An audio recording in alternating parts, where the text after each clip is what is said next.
All right, we're finally getting out for our walk, and I timed this wrong because Meg just did her business. So give me a minute and we'll get this picked up. All right, wait for Mama.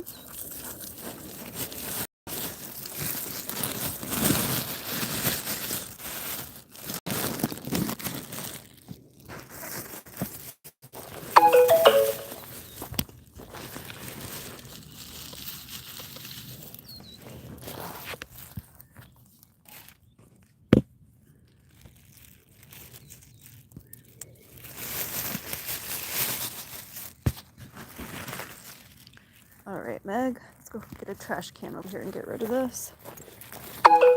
Oops, it's okay, come on.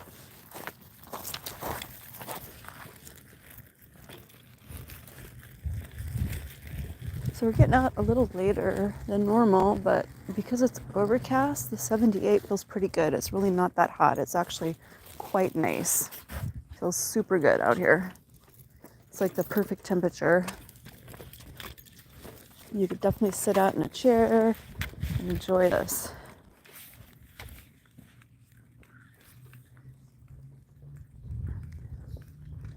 My husband got home late last night from his journey, and we just went out and had a nice coffee together. Meg had a puppuccino. And yesterday I was so busy that by the time 7:30 rolled around, I thought I'd work on my quilting project, but I was so tired. I wasn't putting the shapes in the right direction. I'm like, oh, you better just put this down. It's too much work. Come on, Meg. Too much work.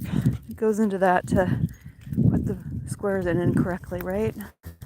And on the plus side, I actually have a different idea. I had a chance to think about it. Sometimes it pays when you don't quite get to something or can't get to something. It pays to wait because then you come up with a better idea.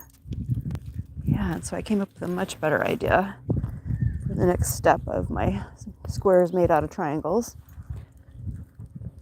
And this quilt has like a lot of different color in it. Like it really has too much color in it, but I'm trying to work with the fabric that was given to me. Obviously the person that gave me this fabric likes color, so I'm doing my best to get it all in there. So far, most of my friends really like it. They think it looks beautiful, which is nice. At first I wasn't sure if I liked it, but actually it's kind of just starting to have a personality, growing on me a little bit. But my husband made it back just in time to help me put in some more bubblers. I want some whirligig ones.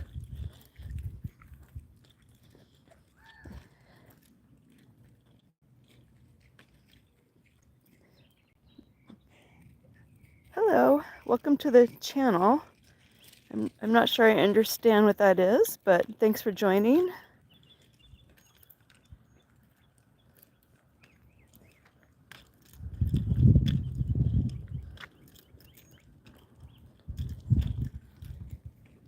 It is a beautiful day here in the desert of southern Nevada.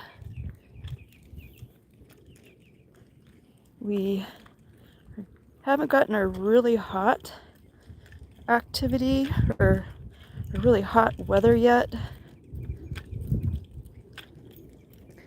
It's beautiful out. It's like the perfect time of the year to get outside and enjoy it. Spring and fall here. It's a beautiful time.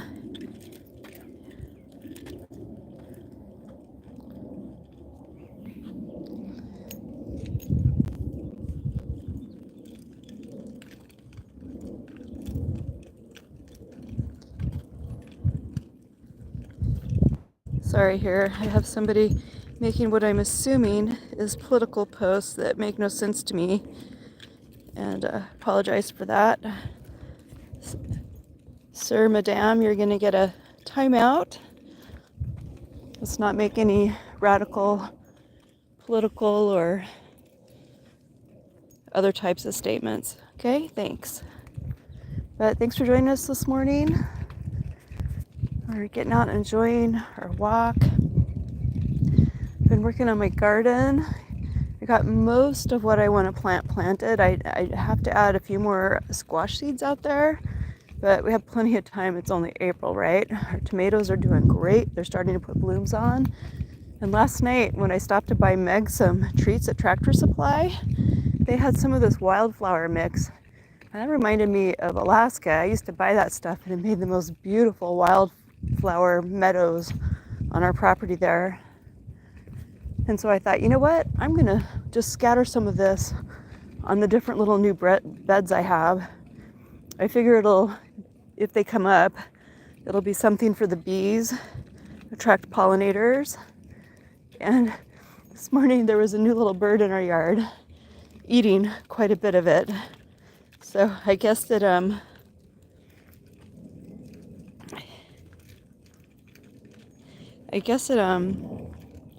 it was hungry, right? It's so interesting. Amen. Thank you. It's interesting because there's always something eating my stuff, right? And I actually do really love birds a lot. But that same little bird in its seed search was digging up my basil, and it wasn't actually eating them. It just was uprooting them enough that if I didn't catch it quick enough that it would die because it needs the dirt to protect its roots, right? So I'm probably going to take that basil and put it back in the grow room. It would make an excellent companion plant, but it probably needs to be a little bigger. If I can get it a little bit bigger and then plant it out there, then the cute little bird won't be able to dig it up while it's searching for seeds, right? There's a big bumblebee out there. But so yeah, yesterday we were pretty tired after working so hard for several days. I try to get a lot done when my husband's traveling. And so by 7:30 p.m., I was tired. I was ready to call it good. So we didn't get much done that evening.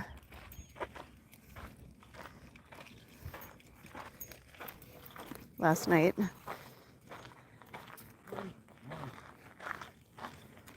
But it's a gorgeous day. We have walkers and bike riders out here. Just so you can see that Meg's not going to be too hot. I know people worry about dogs. And I'm one of those people. I take good care of our animals. We thought we were going to have a second animal. When my husband was traveling, a little dog jumped in his car. And they said it was a stray. He really, really liked it a lot. And he actually liked it so much he wanted to bring it back with him. But he couldn't take it the first day of the tournament because he had to stay at a hotel that didn't allow dogs. And so the second day, he told the cook at the bowling alley, if you see this dog, put it on a leash and I'll take it off your hands.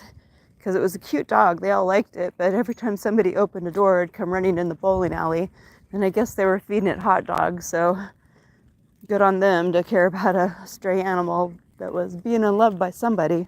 It's a really good dog. But unfortunately, he was not able to find that dog again. He actually sat there like an hour because apparently this dog had times where it made its rounds, like it would show up at 1:30, right, for hot dogs. It didn't come back, so Meg is still the queen of the roost.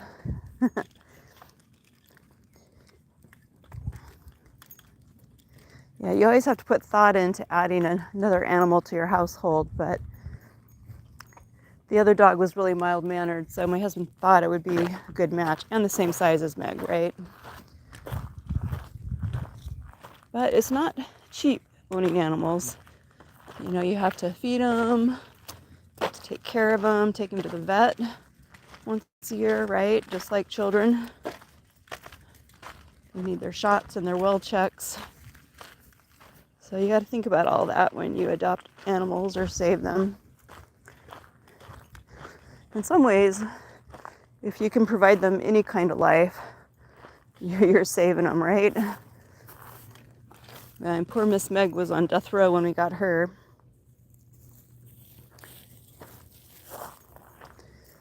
Yep, she was not a dog that anybody was going to adopt, but we have a big heart. And she's rewarded us with a lot of love and companionship. And she's very affectionate. Anytime my husband's traveling, she lets me know, boy, if there's somebody outside, and she lets them know it's her house. Which is kind of what you want a dog to do, right? So we're thankful for that. Well, just wanted you to see that we got out here for Meg. It seems like, depending on the time of day that I'm out here, I get people from different countries, different parts of our country. And most of the time you're going to see us out here early in the morning now. Just needed a little sleep after Mr. Painter's 15-hour drive that he did yesterday, getting back home to us. Appreciate your support of the channel, and thank you so much for joining us today. Thanks for watching. Have a blessed day.